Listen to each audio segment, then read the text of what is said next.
Hi, my name is Ben Stiller, and I feel...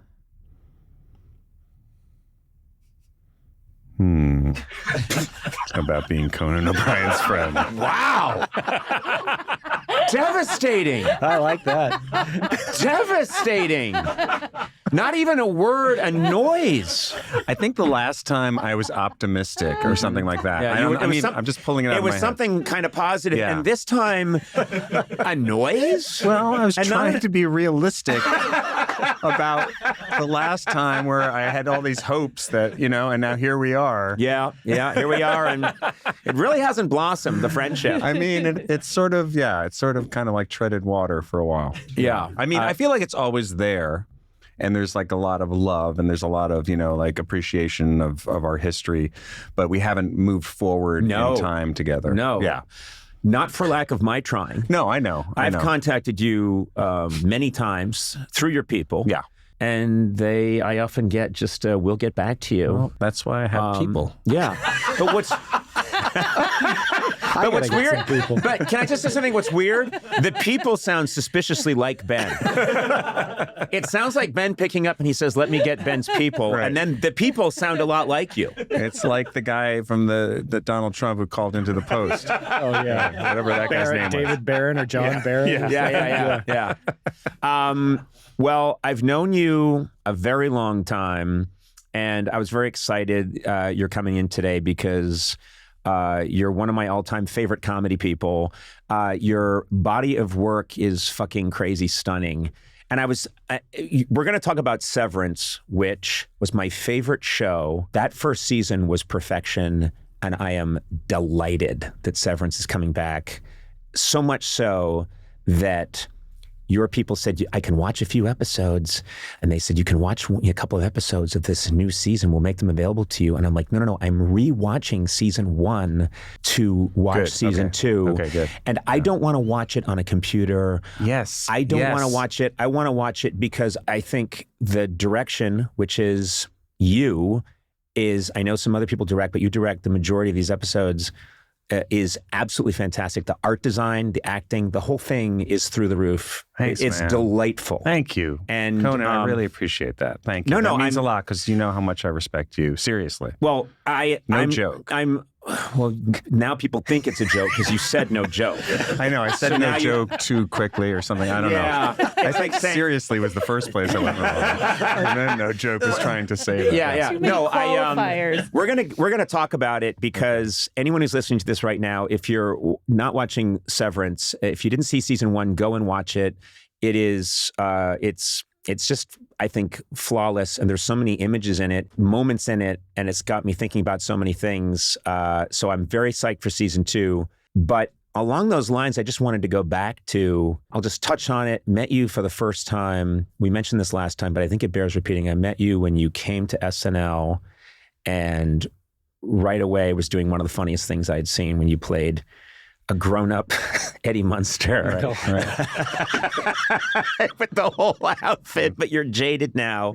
Yeah. You had done a Tom Cruise film, which was a parody of Color of Money, and I looked at that film and I remember thinking, well, why isn't this is what Saturday Night Live should be, which later on, if you look at what Please Don't Destroy and a lot of the shorts from Lonely Island, it became more shorts.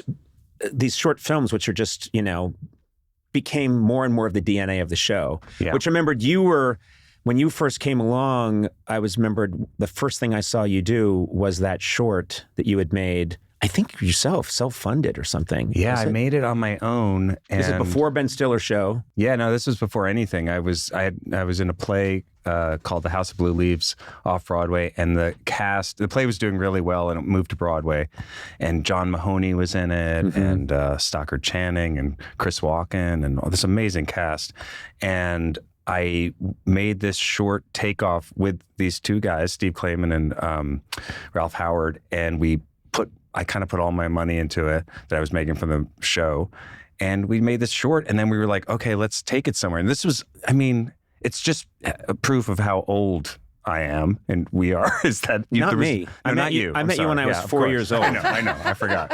I'm 39 years old. But there was nowhere to go. There wasn't anything to upload it to at that point.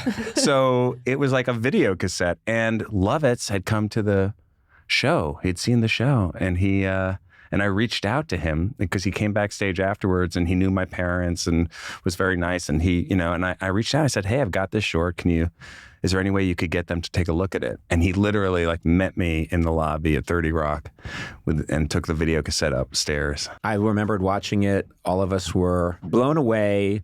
Your Tom Cruise impression was fantastic. I couldn't believe that they were putting it on the air because there was nobody from the show in it. Yep. And it was Jim Downey. Yep. Jim Downey, great, who's been on this podcast, amazing head writer.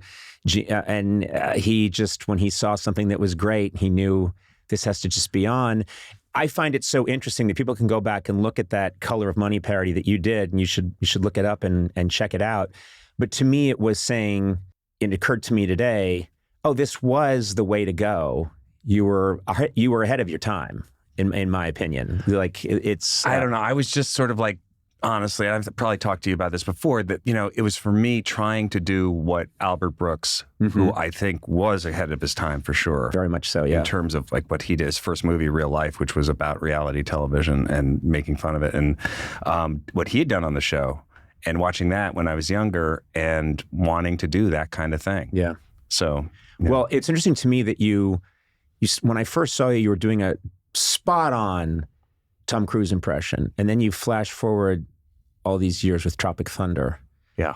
And Tom Cruise plays this executive in Tropic Thunder. And it is I've talked to Tom Cruise about it.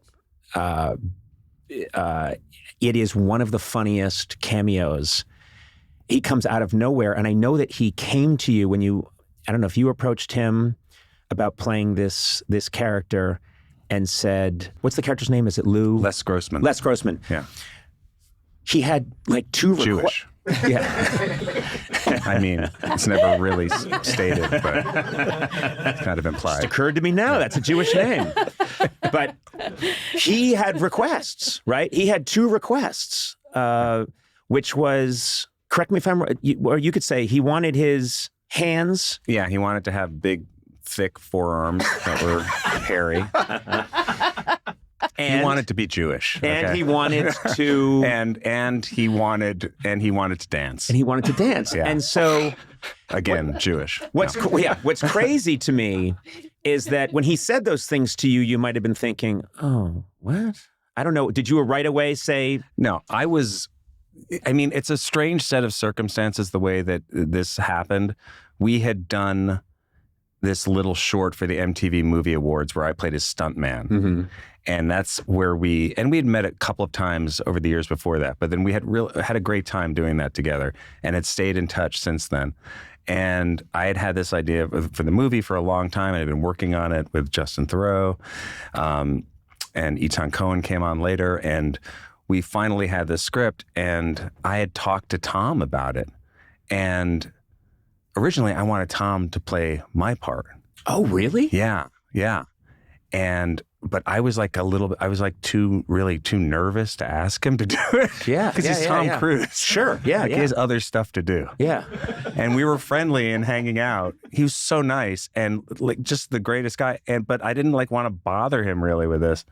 And but I eventually sent him the script and he was like, this is great. I'd love to be a part of this. And I was like, well, maybe you could play. There's an agent role. And he's like, well, no, I've played an agent before. Yeah. Jerry Maguire. Yeah.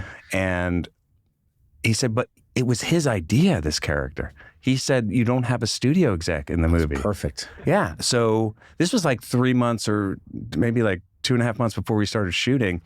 And Justin and I were like, well, Tom is, would like to be in the movie. And he had this idea of playing a studio exec. And so we went back and came up with Les Grossman. And it changed the whole plot of the movie, but made it so much better.